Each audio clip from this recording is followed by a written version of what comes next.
अन्नदाता, अन्नदाता, नीत तुम्हारा अन्नदाता।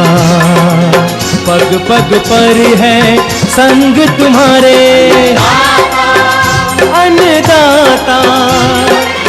लहू किसानों का बन के पसीना सींचता है धरती का सीना। मेहनत का तेरी हक दिलवाने, नई तकनीक नई खोज बताने। पशुधन को गुणवान बनाना, पौध सुरक्षा को सिखलाना, खेती के सब गुर समझाने, भारत का सरताज बनाने। आठों पहर है संग तुम्हारे अन्नदाता, अन्नदाता। नमस्कार, मैं हूं ऋचा शर्मा। आप सभी दर्शकों का अन्नदाता कार्यक्रम में स्वागत करती हूं। किसान का जीवन बहुत मुश्किल होता है। वो अपने खेतों में लंबे समय तक काम करता है, उसका ध्यान सदैव फसल में ही लगा रहता है।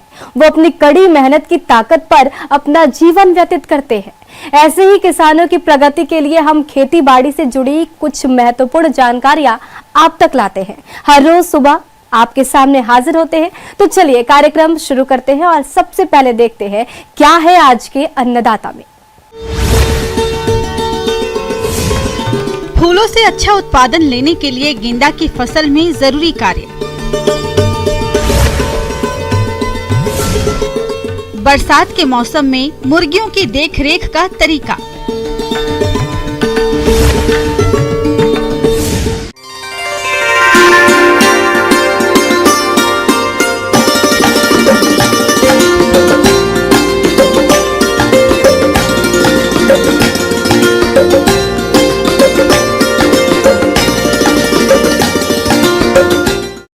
हमारे राज्य के जो किसान भाई गेंदा की खेती कर रहे हैं, गेंदा फूल की अधिक पैदावार लेने के लिए इस समय फसल में कुछ कार्यों को करना जरूरी है, जैसे खरपतवार नियंत्रण, उर्वरक और जल प्रबंधन तथा फसल को क्षति पहुंचाने वाले कीट और रोगों की रोकथाम आदि।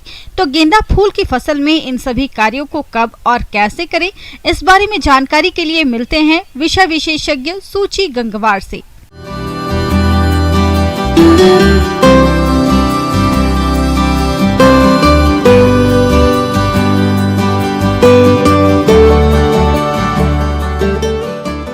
आज हम गेंदे की फसल में किस तरीके से मैनेजमेंट करना चाहिए इसके विषय में हम चर्चा करेंगे।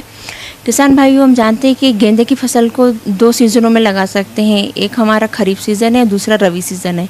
जो किसान भाई खरीफ सीज़न में लगाना चाह रहे होंगे वो लगा चुके होंगे, तो आगे की प्रक्रिया में क्या करना है उसके विषय में हम आज चर्चा करेंगे। वैज्ञानिकों के मुताबिक गेंदे की बुआई साल में 3 बार की जा सकती है। खरीफ सीजन में गेंदे की रोपाई आमतौर पर जून जुलाई में करते हैं, लेकिन जहां पानी की उपलब्धता है वे किसान अगस्त तक भी कर सकते हैं। अक्टूबर से फरवरी तक फूलने का समय आ जाता है, यानी नवरात्र और दीपावली पर फूलों की आवक शुरू हो जाती है। इससे किसानों का अच्छा मुनाफा होता है और अभी जून में रोपी गई फसल में देखरेख जरूरी है। तो किसान भाइयों, जब हम खेत तैयार करते हैं उसके पहले ही हम इसमें जो है 100 किलोग्राम हमें इसमें नाइट्रोजन की ज़रूरत पड़ती है, 75 किलोग्राम पोटेशियम और 75 किलोग्राम हमको फास्फोरस की ज़रूरत पड़ती है। तो इसमें हम क्या करते हैं कि आधा जो नाइट्रोजन होता है और पूरा फास्फोरस और पोटेशियम को जो है रोपाई करने के पहले ही खेत में डाल देते हैं, और इसकी आधी जो नाइट्रोजन की मात्रा होती है उसको हम 30 दिन बाद जो है डाल देते हैं। इस तरीके से इसकी जो है पूरी फर्टिलाइजर रिक्वायरमेंट जो है गेंदे की फसल में लगती है। हमारे जिन किसान भाइयों ने जून माह में गेंदा की रोपाई की है, उनकी फसल अभी बढ़वाक की अवस्था पर है। अभी इस फसल में कई तरह के खरपतवार दिखाई दे रहे हैं। खरपतवार पौधों की उपज व गुणवत्ता पर विपरीत प्रभाव डालते हैं, क्योंकि खरपतवार मृदा से नमी और पोषण दोनों चुराते हैं। इसके अलावा कीड़े बीमारियों को भी शरण देते हैं। इसीलिए फसल में 3-4 बार हाथों द्वारा मजदूरों से खरपतवार निकलवा दें और अच्छी गुड़ाई करके फसल को खरपतवारों से मुक्त रखें। अभी चूंकि खरीफ सीजन है तो हमें इतना पानी की डिमांड की ज़रूरत नहीं रहती है, पर अगर 15 दिन तक बारिश नहीं होती है तो बीच में हमें इरिगेशन करना ज़रूरी हो जाता है, तो उस समय हमें इरिगेशन करना पड़ेगा। अतः अगर आपके खेत में पर्याप्त नमी है तो उस समय हमको इरिगेशन करने की ज़रूरत नहीं है। और हमें इस बात का भी ध्यान रखना पड़ेगा कि हमारे खेत में जो है जल भराव की समस्या बिल्कुल भी ना हो। अगर जल भराव की समस्या होगी तो विभिन्न प्रकार की जो है बीमारियाँ लगेंगी और विभिन्न प्रकार की कीटें लग जाएंगी। तो इस तरीके से जो है खेत में जो हमें थोड़ा सा बिल्कुल भी पानी नहीं भरना चाहिए हमारे खेत में, और जल निकासी की पूरी व्यवस्था करनी चाहिए। किसान भाइयों, हमें जल निकास के लिए खेतों में नालियाँ बनानी बहुत ज़रूरी है। अगर नालियों से ही जल का निकास होगा, खेत में जो है थोड़ा सा ढाल दे के अतिरिक्त पानी को एक कोने से जो है खेत के बाहर निकाल दिया जाए और उसको फिर वापस से मेड़ को बंद कर दिया जाए। किसान भाइयों, कोई भी फसल कीट और रोगों के प्रकोप से अछूती नहीं है। अगर हम बात करें गेंदा की, तो इस फसल को कई तरह के रोग और कीटों द्वारा नुकसान पहुंचाया जाता है। इसके कारण फूलों की गुणवत्ता तो प्रभावित होती ही है, साथ ही साथ उत्पादन में भी कमी आती है। इसीलिए आप इनका समय रहते नियंत्रण जरूर करें।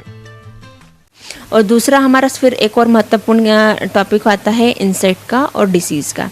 कई तरीके की बीमारियां जो है हमारे गेंदे में लगती हैं, जैसे कि हमारा पाउडरी मिल्ड्यू। पाउडरी मिल्ड्यू बहुत भयंकर रोग है गेंदे की फसल में। इसमें क्या है, पत्तियों की ऊपरी सतह पे पाउडरनुमा सफ़ेद कलर की संरचना बन जाती है। जरा से हवा से झोंके में ये जो पतले कलर की पाउडरनुमा संरचना होती है आपके दूसरे पौधे पे फैल जाती है और तुरंत जो है सारे खेत को इन्फेक्टेड कर देती है। तो इसके लिए हमको बिल्कुल भी रुकना नहीं है किसान भाई।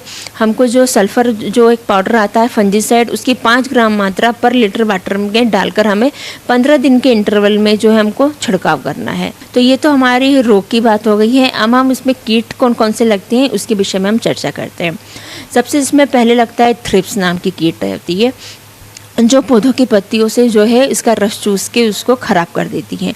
तो इसके लिए हमें डाइमिथोन 8 नाम का एक केमिकल आता है, उसकी 2 ml मात्रा को पर लीटर पानी में डालकर हम इसका छिड़काव करेंगे। इसके बाद रेड स्पाइडर माइट मकड़ी आती है, ये जो है पूरे फूलों की क्वालिटी को ख़राब कर देती है, बिल्कुल जो है जालेनुमा संरचना बना देती है। तो इसके लिए हमें जो है डाइकोफॉल नाम की दवा आती है, उसकी जो है हमें 1.5 से 2 ml मात्रा को पर लीटर पानी में डालकर हमें उसका छिड़काव करना है। फिर इसके बाद कुछ इल्लियाँ भी आती हैं। अगर इल्लियों का प्रकोप हो जाए तो मेलाथियन या ट्राइजोफास नाम की दवाओं को हम छिड़काव करके इसमें रोक सकते हैं। तो इस तरीके से किसान भाई अगर हम अच्छे से मैनेजमेंट करेंगे, अच्छे से देखभाल करेंगे तो निश्चित तौर पे जो है हम अच्छे से उत्पादन प्राप्त कर सकेंगे।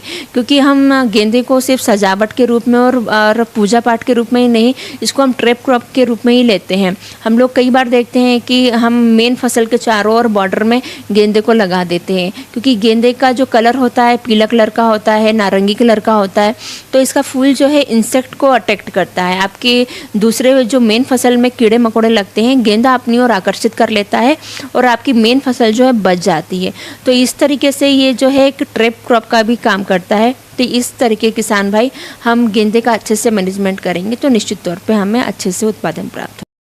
किसान भाइयों, अभी तक आपने खेती से जुड़ी हुई कुछ उपयोगी जानकारियां देखी। अब लेते एक छोटा सा ब्रेक, जल्द ही लौटेंगे और कार्यक्रम में आगे भी है खेती बाड़ी से जुड़ी कुछ महत्वपूर्ण जानकारियां, तो बने रहिए हमारे साथ।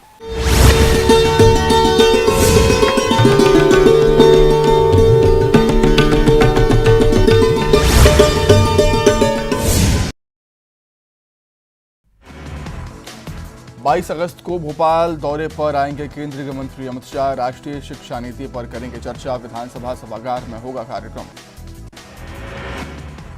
बीजेपी के नए संसदीय बोर्ड के गठन पर सीएम शिवराज ने दी बधाई। कहा, कई श्रेष्ठ कार्यकर्ताओं को नई टीम में किया गया शामिल।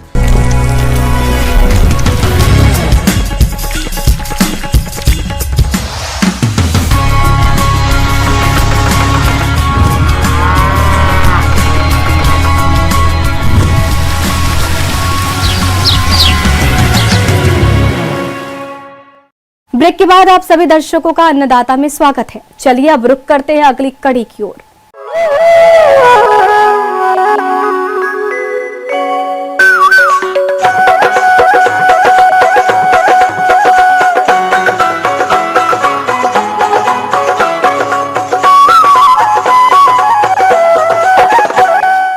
खेती के साथ साथ बहुत से किसान भाई मुर्गी पालन करते हैं और कम समय में अच्छा लाभ कमाते हैं।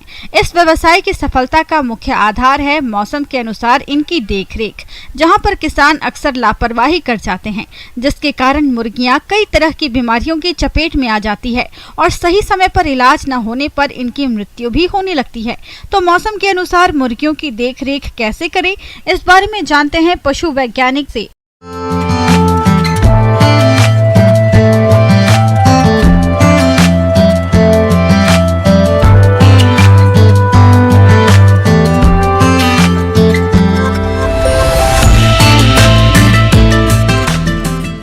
जहाँ तक मुर्गियों के आवास प्रबंधन की बात है, विशेष करके जो हमारा अभी मौसम चल रहा है, बरसात का मौसम, उसमें हमको कई सारी सावधानियों के साथ हमको व्यवस्थाएं बनानी पड़ती हैं। बरसात आने के पूर्व ही हमको ये सुनिश्चित कर लेना चाहिए कि कहीं से भी आपके मुर्गी जो फार्म है, शेड है, उसमें कहीं बरसात का पानी अंदर ना आता हो। वहाँ अगर कुछ रिपेयर की ज़रूरत है तो पहले से ही करवा लें। मुर्गियों में ख़ास तौर से उनके शरीर के तापमान को सहन करने और उसके अनुरूप ढालने की क्षमता थोड़ा कम होती है, तो हमको उसी के अनुरूप व्यवस्थाएं बनानी पड़ती हैं। और बरसात का मौसम ऐसा है कि ना इसमें ज़्यादा गर्मी रहती है, ना ज़्यादा ठंड होती है। अगर बहुत दिनों तक, मान लीजिए 3-4 दिन तक लगातार पानी बरसता रहा तो ठंडक हो जाएगी, तो हमको उसके अनुसार व्यवस्थाएं सुनिश्चित करनी होती हैं। अगर 3-4 दिन अगर बारिश नहीं हुई तो गर्मी अत्यधिक पड़ने लगती है। तो ये व्यवस्थाएं हमेशा ध्यान में रखकर ही जो आवास प्रबंधन है उसकी व्यवस्था करनी चाहिए। किसान भाइयों, अपने प्रदेश में मुर्गी पालन व्यवसाय लगभग सभी क्षेत्रों में किया जाता है, लेकिन मुर्गियों का प्रबंधन करने में मुर्गी पालक भाई कोई विशेष ध्यान नहीं देते हैं, जिसके कारण मुर्गियों के मरने की दर भी अधिक है। प्रबंधन में लीटर की बात करें तो हम बिछावन कहते हैं, यह मुर्गी पालन व्यवसाय में एक मुख्य बिंदु है, जिस पर मुर्गी पालक भाइयों को विशेष ध्यान देने की जरूरत होती है। आपको आवास में वेंटिलेशन की बहुत ही प्रॉपर व्यवस्था करनी पड़ेगी, ताकि जो लिटर बिछावन जो होता है वो कम से कम 2 से 3 इंच कम से कम उतनी मोटाई का हो, जिसमें बुरादा का उपयोग हो, धान की भूसी है उनका उपयोग करते हैं। खास बात यह है कि इस दौरान बरसात में जो लिटर मैनेजमेंट सबसे ज़्यादा बहुत ही सुदृढ़ होना चाहिए। उसमें बिल्कुल भी गीलापन नहीं रहना चाहिए। एक तो नमी रहती है वातावरण में, उसकी वजह से अपने आप में गीला होता है, और दूसरा अगर वेंटिलेशन प्रॉपर नहीं हुआ तो उसकी नमी भी उसमें बैठती है। इसके लिए बहुत ज़रूरी है कि हम इसको कम से कम दिन में एक बार अलटते पलटते रहें। अगर बहुत ज़्यादा गीला हो जाता है तो उसको वापस फेंक करके सूखा लीटर उपयोग में लाएं। लीटर में नमी की जांच करने के लिए लीटर को मुट्ठी में लें और उसे खोलें। अगर लीटर भुरभुरा है तो नमी कम है, हल्का बन जाए तो नमी सही है, और अगर गोल बने, चिपचिपाहट हो तो लीटर में नमी अधिक है, और नमी अधिक होने पर लीटर को तुरंत बदल देना चाहिए। अगर और व्यवस्थाएं सुदृढ़ करनी है तो उसमें थोड़ा सा मात्रा में चूना का भी आप मिक्स कर सकते हैं लीटर में। उसके अलावा भी आपको जो है बरसात के समय आप देखते हैं कि आसपास मक्खी मच्छर बहुत ज़्यादा होते हैं, क्योंकि आसपास कीचड़ इकट्ठा होता है। तो उसकी व्यवस्था हमको बहुत ही समय पर पूर्व में ही व्यवस्था ऐसी बनानी चाहिए कि आसपास पानी इकट्ठा ना हो शेड के अंदर, ना ही शेड के बाहर। जहाँ तक बरसात के ऋतु में आहार प्रबंधन की बात है, तो उसके लिए हमको सबसे ज़्यादा सावधानी बरतनी चाहिए, उसको संतुलित आहार मिलता रहे। और दूसरा, इनका स्टोर, जो फूड का स्टोर है, बहुत ही अच्छी जगह जो लीक प्रूफ हो, जहाँ पानी अंदर न जाता हो, सूखे वातावरण में करना चाहिए। बोरों में कोई छेद ना हो, चूहे नुकसान न पहुँचाने पाएँ। और इसके साथ ही साथ उनमें जो सबसे ज़्यादा प्रभावित करता है फंगल इन्फेक्शन, अफ्लाटॉक्सिकोसिस कहलाता है, जिसकी वजह से मुर्गियों में यह धीरे धीरे यह इन्फेक्शन, अगर हम संक्रमित फूड खिलाएंगे मुर्गियों को, तो उनकी ग्रोथ में बहुत मार खाता है ना। तो इसकी वजह से हमको अफ्लाटॉक्सिकोसिस से बचाव के लिए बिल्कुल जिसमें नमी रहित जो फूड है उसका संतुलित आहार हमेशा तैयार करके समय समय पर देना चाहिए। दूसरा एक बात और आपको ध्यान में रखनी पड़ेगी कि हमको ज़्यादा मात्रा में फूड तैयार करके स्टोर नहीं रखना है। जितना देर तक आप संग्रहित रखेंगे उसमें अफ्लाटॉक्सिकोसिस होने की ज़्यादा संभावना रहती है। साथ ही हम देखते हैं कि बरसात के मौसम में जो उपलब्ध जो जल है, जो पीने का पानी है, वह संक्रमित होने की संभावना बहुत ज़्यादा रहती है। अधिकतर हमारे मुर्गी पालक उपयोग करते हैं बोर का पानी अपनी मुर्गियों के लिए। तो उस समय देखिए कि सबसे पहले तो आप बोर का पानी तो उपयोग करें, कोई बात नहीं है, लेकिन उसमें जो वाटर सैनिटाइज़र है वो आप डबल डोज में उपयोग करें, ताकि जो संक्रमण की जो संभावनाएं हैं, बरसात का पानी जो मिक्स होता है उसमें, उससे आपको काफ़ी हद तक निजात मिल जाती है। और दूसरा, समय समय पर आप बरसात आने के समय और उसके 15-20 दिन के अंतराल में हर बार जो वाटर सप्लाई सिस्टम है उसको भी आप विसंक्रमित करते रहें, ताकि किसी भी तरह का संक्रमण इकट्ठा ना होने पाए। नहीं तो मुर्गियों में मृत्यु दर और बाकी बीमारियां आने की संभावना बहुत ज़्यादा हो जाती है। मुर्गियों में आने वाली घातक बीमारियों के कारण मुर्गी पालक किसानों को आर्थिक हानि का सामना करना पड़ता है। तो आप इन रोगों से अपनी मुर्गियों को बचाने के लिए टीकाकरण कैसे करें, आइए जानते हैं। जहाँ तक हम टीकाकरण की बात करें, पहला टीका तो हैचरी में ही लग जाता है, जिसको मैरेक्स टीका बोलते हैं। दूसरा टीका 1 हफ्ते पूरा होने के पहले F1 लसोटा का टीका हम मुर्गियों में फार्म में दे देते हैं। ये 1 बूंद नाक में, 1 बूंद आँख में दिया जाता है। आजकल लोग सीधे पानी में भी घोल के करने लगे हैं। जैसे ही दूसरा हफ्ता आता है, एक बीमारी होती है इन्फेक्शियस बर्सल डिजीज़, गम्बोरो बीमारी भी बोलते हैं। इसमें भी बहुत ज़्यादा मृत्यु दर होती है, तो इस बीमारी का भी टीका हम मुर्गियों को दूसरे हफ्ते में दे देते हैं। फिर तीसरा हफ्ता जैसे ही पूरा होता है, वैसे ही हम एक बार फिर से रानीखेत बीमारी का टीका, जो पहला टीका लगाया था हमने फॉर्म में पहले हफ्ते में, उसी का दूसरा टीका उसमें F1 का लगाते हैं। तो वह ये इस तरह से 3 टीके तो आवश्यक ही हैं।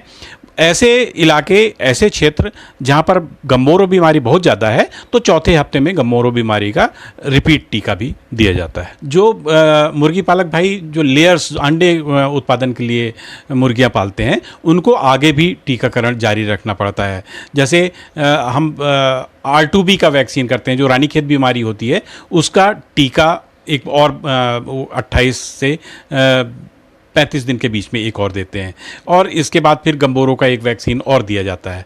इसी तरह से उम्र के और आगे बढ़ने पर उनको इन्फेक्शियस ब्रोंकाइटिस का टीका लगाना पड़ेगा। ये सारे टीके आवश्यक तौर पे लगवाते जाएं तो आपके बीमारियों में, मुर्गियों की बीमारियों में काफ़ी निजात मिलती है।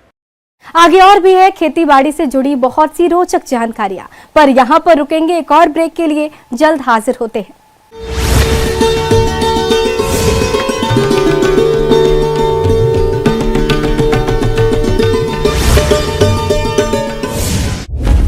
क्या आप जानते हैं 22 अगस्त को भोपाल दौरे पर आएंगे केंद्रीय मंत्री अमित शाह। राष्ट्रीय शिक्षा नीति पर करेंगे चर्चा। विधानसभा सभागार में होगा कार्यक्रम। बीजेपी के नए संसदीय बोर्ड के गठन पर सीएम शिवराज ने दी बधाई। कहा, कई श्रेष्ठ कार्यकर्ताओं को नई टीम में किया गया शामिल। नई टीम पार्टी संगठन करेगी मजबूत। धार के गरम डैम मामले में एक्शन में शिवराज सरकार, 2 कंपनियों को किया गया ब्लैकलिस्ट। डैम में रिसाव होने पर कार्रवाई। नेता प्रतिपक्ष गोविंद सिंह का बड़ा बयान, सरकार के खिलाफ।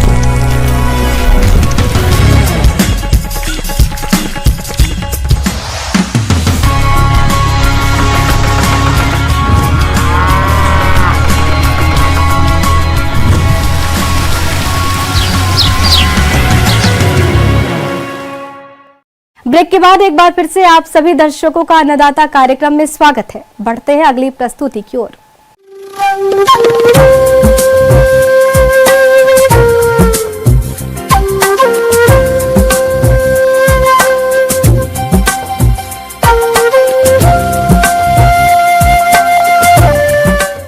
मौसम के अनुसार प्रबंधनों पर ही टिकी है आपकी खेती-बाड़ी, इसलिए मौसम पूर्वानुमान और उस पर आधारित साप्ताहिक कृषि सलाह इस प्रकार है।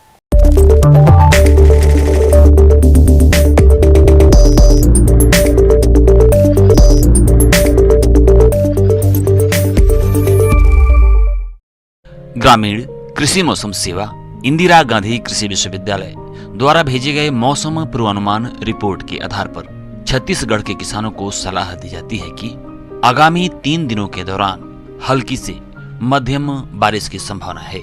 आगामी 3 दिनों के दौरान अधिकतम तापमान 27 से 32 डिग्री सेल्सियस और न्यूनतम तापमान 22 से 23 डिग्री सेल्सियस रहने का अनुमान है। हवा की गति 4 से 5 किलोमीटर प्रति घंटे की रफ्तार से चलेगी। ऐसे में छत्तीसगढ़ के किसानों को सलाह दी जाती है कि आने वाले दिनों में वर्षा होने की संभावना है, इसलिए खड़ी फसलों में जीवाणु और कवक रोग के संक्रमण की जांच करते रहें। यदि रोगों का प्रकोप पाया जाता है तो नियंत्रण के लिए तुरंत उपाय अपनाएं, अन्यथा रोग फैलने से समस्या गंभीर हो सकती है। बाढ़ और भारी वर्षा का खड़ी धान की फसल में नकारात्मक प्रभाव पड़ सकता है। अगर धान की फसल में मृत्यु दर 50% से अधिक हो तो किसानों को सलाह दी जाती है कि निर्धारित दूरी से कम दूरी रखकर दोबारा एक जगह 3 से 4 धान की रोपाई करना चाहिए। धान की फसल में पर्णछद झुलसा, जिसे शीथ ब्लाइट कहते हैं, रोग के संक्रमण दिखाई देने पर किसानों को सलाह दी जाती है कि इसकी रोकथाम के लिए टेबुकोनाजोल 50% और ट्रिफ्लॉक्सीस्ट्रोबिन 25% 0.4 ग्राम या प्रोपिकोनाजोल 1 मिलीलीटर प्रति लीटर पानी के हिसाब से घोलकर धान की फसल में छिड़काव करें। इस मौसम में मक्का को पत्ती अंगमारी होने का अनुमान है। इसके नियंत्रण के लिए किसान भाई एजोक्सीस्ट्रोबिन और मैंकोजेब के मिश्रण की 300 ग्राम मात्रा प्रति एकड़ की दर से छिड़काव करें। बैंगन, टमाटर, मिर्च में मिट्टी जनित रोगों जैसे अंकुर सड़ना, तना सड़ना और मुरझाना रोगों को रोकने के लिए मुख्य तने के चारों ओर 3 ग्राम कॉपर ऑक्सीक्लोराइड प्रति लीटर पानी के साथ घोलकर मौसम साफ होने पर डालें। केले में वाटर सकर्स की पहचान कर निकालने का कार्य करते रहें एवं जिन पौधों में फूल या फल आया हो तुरंत बांस लगाकर सहारा प्रदान करें। पिछले वर्ष रोपित आम के पौधों में नई शाखा आने पर सही ढांचा बनाने के लिए काट छांट करें। अनार और अमरूद में फूल को हटा दें ताकि ठंड की अच्छी फसल ली जा सके। वर्तमान मौसम फलदार वृक्षों जैसे पपीता, आम, अमरूद और केला इत्यादि और वानिकी वृक्षों के रोपण के लिए अनुकूल है। अतः किसान भाइयों को सलाह दी जाती है कि इनके रोपण का कार्य शीघ्र पूर्ण करें। अपने मवेशियों को लगातार पानी में भीगने से बचाएं। पशु बाड़े को प्रतिदिन फिनाइल के घोल से धोएं। यदि पशु चारा कम खा रहा हो, हाजमा ठीक नहीं हो तो हिमालय बतीसा नामक दवा 40 से 60 ग्राम गाय, बैल, भैंस एवं 10 से 15 ग्राम भेड़ बकरी को गुड़, आटा या दाने के साथ मिलाकर दिन में 2 बार खिलाएं। पशुओं को ताजी और अपरिपक्व पत्तियों को अधिक मात्रा में नहीं खिलाएं क्योंकि वे दस्त का कारण बन सकती हैं। घास को सुबह के समय काटा जाना चाहिए और पशुओं को खिलाने से पहले लगभग 30 मिनट तक धूप में सुखाएं। वर्तमान मौसम की स्थिति को देखते हुए मुर्गियों में कुकड़िया रोग की संभावना होती है। इससे बचाव के लिए मुर्गियों के पीने और खिलाने के पास वाले क्षेत्रों में पोल्ट्री कूड़ों को दूर रखें और स्वस्थ पक्षियों में प्रतिरक्षा बूस्टर और टीकाकरण करवाएं। किसान भाइयों को सलाह दी जाती है कि पशुओं को पानी और नमक की घोल दी जाए जो पशुओं के विकास और प्रजनन में मददगार है। किसानों को सलाह दी जाती है कि वे जल्द से जल्द खुरपका, मुंहपका रोग और लंगड़ी बुखार के खिलाफ पशुओं का टीकाकरण करवाएं।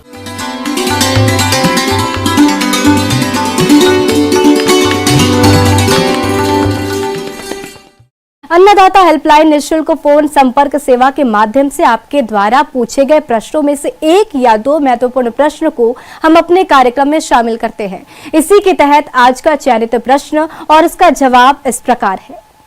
अन्नदाता निःशुल्क फोन संपर्क सेवा के माध्यम से पूछे गए प्रश्नों में से आज हमने जिस प्रश्न को कार्यक्रम में शामिल किया है उसे पूछा है ग्राम पोहराई, जिला शिवपुरी के कृषक अमरीश जाटव ने। ये फसलों को नुकसान पहुंचाने वाले सफेद लट कीट के नियंत्रण के बारे में जानकारी चाहते हैं। तो अमरीश जाटव जी, आपकी जानकारी के लिए प्रस्तुत है कार्यक्रम का ये अंश।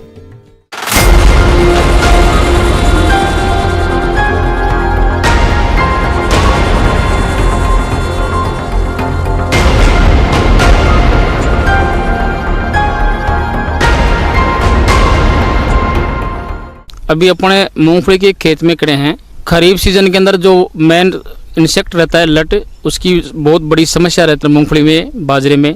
सही समय पर अगर इसका ट्रीटमेंट कंट्रोल अपन नहीं कर पाते तो इसका नुकसान अनलिमिटेड होता है, पूरी फसल भी कई बार चौपट हो जाती है।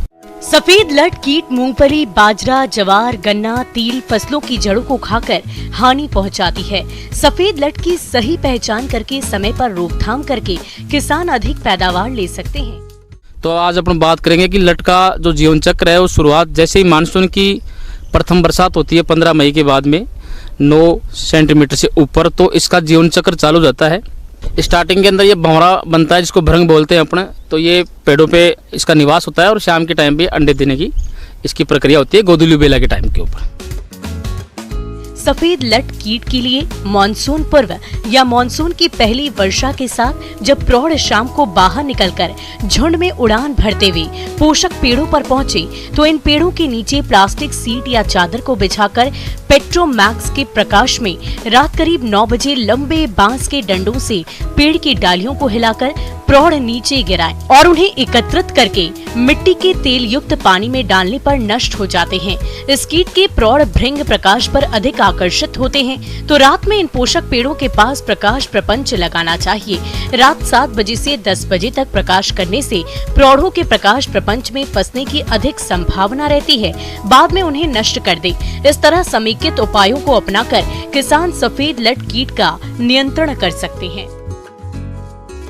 प्रारंभिक रूप से अगर अपने इसको कंट्रोल करें तो सबसे पहले अपने को जो पेड़ पौधे होते हैं खेत के अंदर, उनके अंदर अपने को भंवरे को नष्ट करने के लिए या तो अपन इंसेक्टिसाइड का वहाँ स्प्रे करवा दें या उन पेड़ों के नीचे कोई केमिकल रसायन डाल के गमलों में और उसको कर दें, ताकि इसकी जो IPM के तहत इसका 90% इसका भंवरा अंडा नहीं दे पाए, भृंग जिसको बोलते हैं, वो अंडा नहीं दे पाए।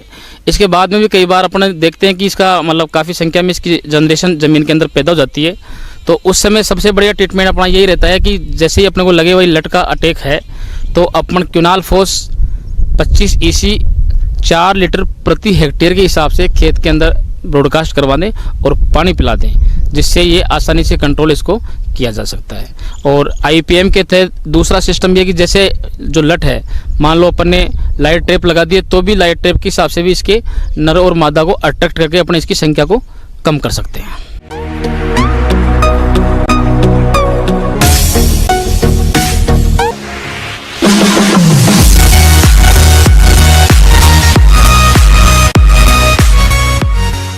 आइए अब एक नजर डालते हैं राज्य के कुछ चुनी हुई मंडियों के प्रमुख फसलों के बाजार भाव पर।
किसान भाइयों, अन्नदाता आपकी सेवा के लिए संकल्परत है।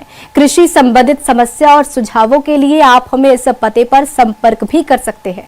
प्रोड्यूसर अन्नदाता, news 18 Madhya Pradesh Chhattisgarh, Ramoji film city Hyderabad 501512। साथ ही आप हमें ईमेल भी कर सकते हैं। हमारा ईमेल है p18annadatamp@nw18.com।